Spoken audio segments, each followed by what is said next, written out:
কুলটির মিঠানি চৌরঙ্গি মোড়ে চট্টোপাধ্যায় বাড়ির পুজো, মানে এখন তাদের দৌহিত্র যেরকম হয়ে থাকে বংশানুক্রমে, কিন্তু এই পুজোর একটা ব্যতিক্রম আছে, যেই ব্যতিক্রম কিন্তু খুব সাধারণ ব্যতিক্রম নয়।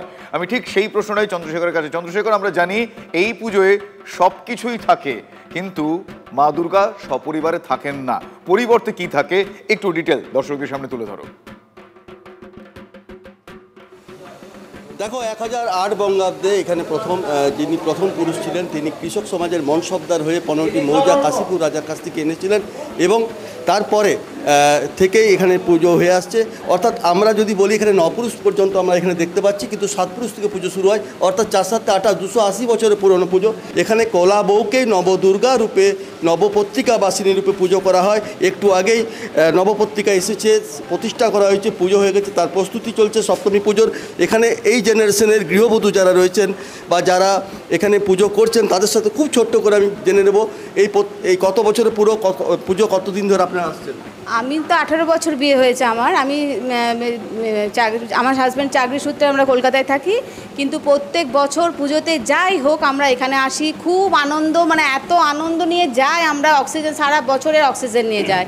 এই রকম পুজো আমার মনে হয় না যে এত আনন্দ কোথাও। কলকাতাতে আমি থাকি, প্রচণ্ড ভিড়, প্রচণ্ড একটা মানে কনজাস্টেড ব্যাপার, একটা ধুলো বালি, একটা বংশ পরম্পরায় তারা সেই ধারাবাহিকতা বজায় রেখেছেন। তুমি কথা বলো তার সঙ্গে, অনেক ধন্যবাদ। আপাতত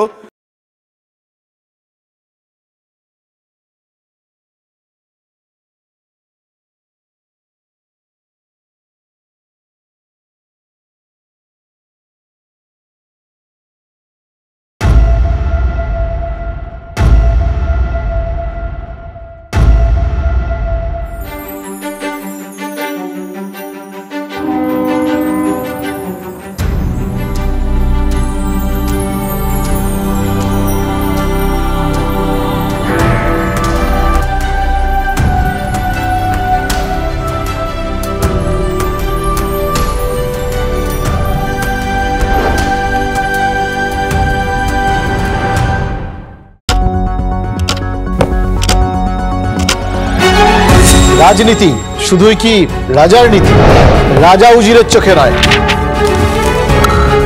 আপনার আমার চোখে সমাজের ছবি।